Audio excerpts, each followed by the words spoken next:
जो बाकी के 10 प्रोजेक्ट या सजेशंस जो गवर्नमेंट ऑफ इंडिया को मैंने भेजे हैं, जी जो अभी तक अप्रूव नहीं हुए हैं, उस जी संबंध में मैं आदरणीय प्रधानमंत्री जी को अनुरोध करना चाहूँगा जी कि वे कृपया इस ओर ध्यान दें।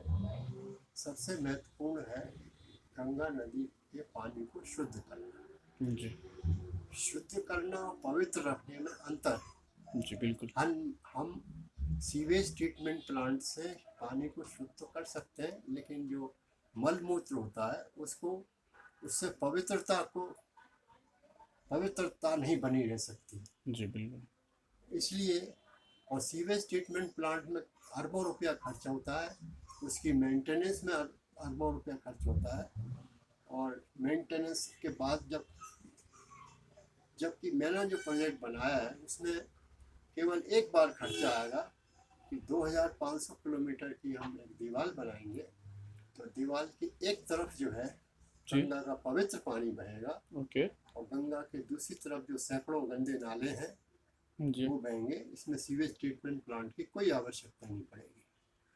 और जब एक बार ये दीवार बन जाएगी, फिर दोबारा इसका मेंटेनेंस का खर्चा जीरो है, कोई खर्चा नहीं आएगा, हमेशा के लिए बन जाएगी। ओके।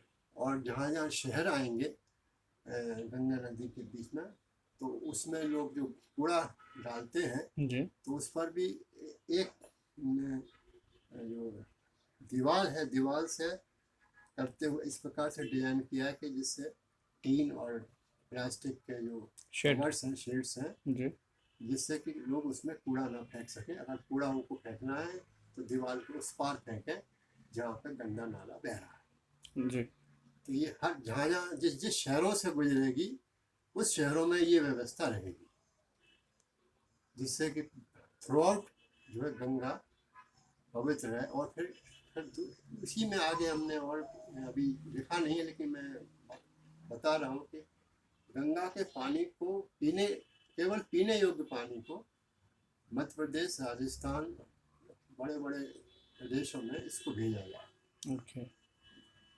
तो ये भी एक योजना है। अच्छा, लेटर। इसके अलावा, हाँ, तो गवर्नमेंट ने जो इस संबंध में गंगा नदी के संबंध में जो करस्पॉन्डेंस चल रही है, जी उसका एक लेटर मैं आपको प्रस्तुत कर रहा हूँ।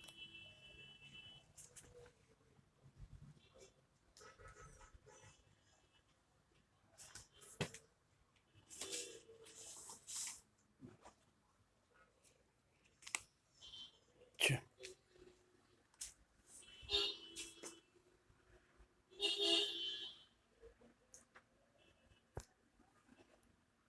बोलो आगे। जी अब दूसरा।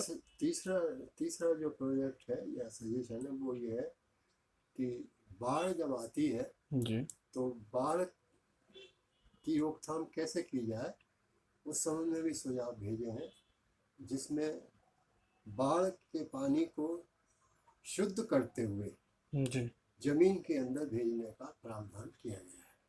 बाहर के पानी को। बाढ़ बाढ़ जी बाढ़ का जो पानी, क्या कहते हैं उसको इंग्लिश में, फ्लड। फ्लड। जी फ्लड को रोकथाम करने के लिए ऐसी व्यवस्था की गई है कि जिससे कि वो पानी जो है जमीन में जाए, लेकिन पानी अशुद्ध ना जाए, जी शुद्ध जाए।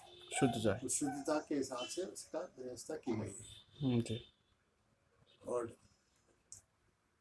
कुछ फैमिली प्लानिंग स्कीम जी अभी 1966-67 में इंदिरा गांधी जी के टाइम में जो जबरन नसबंदी का प्रोग्राम किया था, जिसमें गवर्नमेंट टॉपर भी हो गई थी, उसके बाद से किसी भी गवर्नमेंट ने इस तरफ ध्यान नहीं दिया है।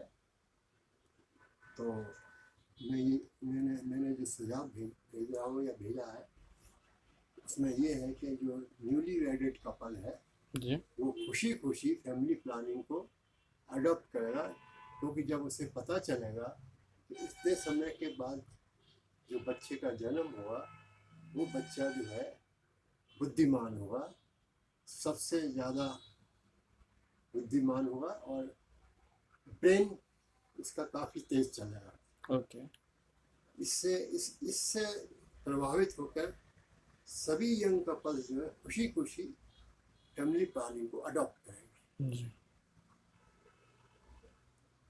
नेक्स्ट है to increase the oxygen level to great extent and to fulfil the holes of ozone to great extent. Okay next है to give new shape of forest of India and whole world.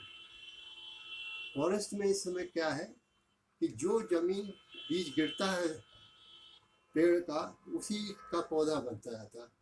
यानी जो जितने भी पेड़ हैं जी उसमें people, बरगद, वटवृक्ष जो जो ऑक्सीजन पैदा करते हैं जी वो बहुत की कम मात्रा में है। ओके तो इनको सबको कन्वर्ट करके अरबों की संख्या में पेड़ लगाना है, और जब तक ये पेड़ बड़े नहीं हो जाने वाले तो पुराने पेड़ों को ना काटा जाए। जी जब ये पेड़ फुल्ली ग्रोथ हो जाए उसमें ट्रिमिंग करते हुए लंबाई में चले जाए तो फिर उसके बाद पुराने पेड़ों को काट दिया। जी और इसमें भी काफ़ी और सुझाव मैं भेज रहा हूँ, और भेजा नहीं है।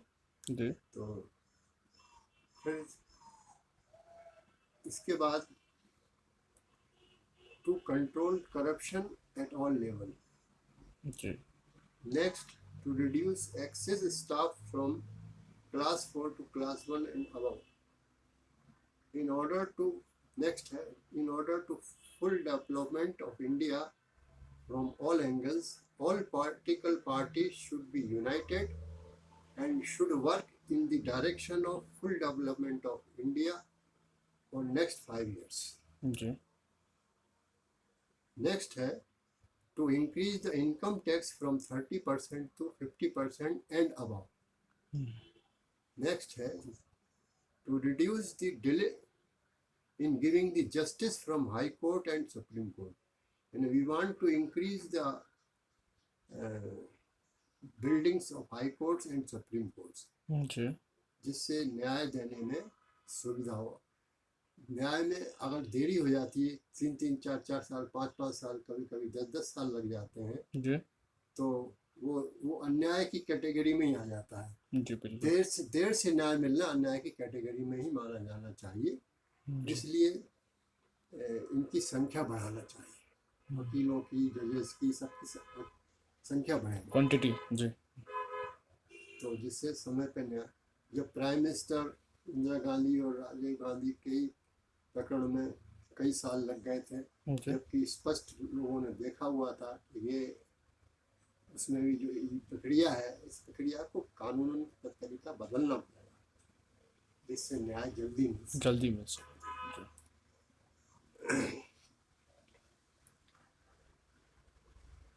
Government is doing good or appreciable work of dismantling unauthorized part of building or shops, etc. of the bhumafias.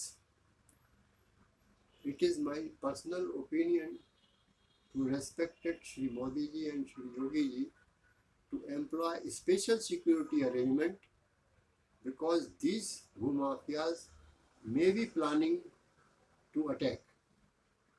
We should not stop the dismantling of unauthorized structure, but we should remain alert. We should give notice of 7 to 15 days or more for removing the unauthorized structure. It is seen that many people are dismantling at their own cost. Next, our young generation is going in wrong direction through misuse of mobile. Ji The parents and government should take necessary steps in this direction. Next, to get maximum medals in Olympics and Asian Games.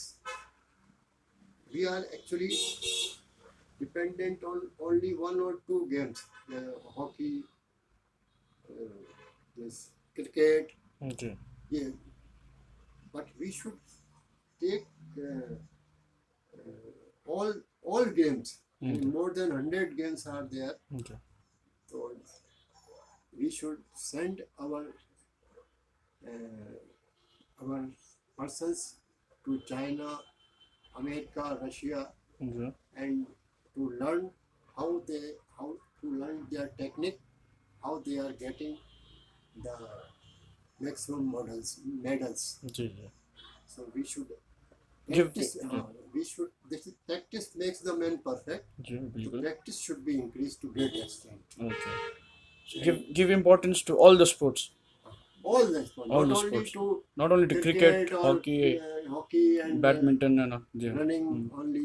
That is not good. जी बिल्कुल To create peaceful atmosphere between Hindus and Muslims. इस संबंध में मैं ये कहना चाहूँगा जी कि अभी जो वातावरण बन रहा है जी वो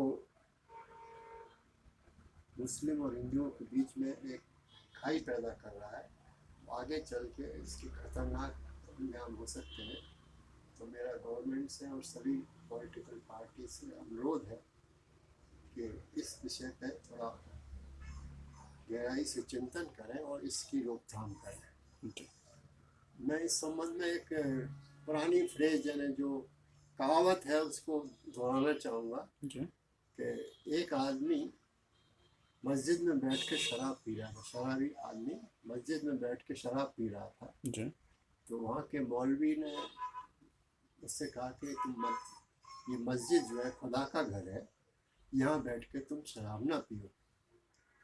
तो उस शराबी ने जो जवाब दिया वो बड़ा इंटरेस्टिंग है और इम्पोर्टेंट है। जी उसने कहा कि मौलवी जी मुझे मस्जिद में ही बैठ के शराब पीने दे या वो जगह बता दे जहाँ खुदा ना हो। ऐसी कोई जगह है कि जहाँ पे खुदा ना है?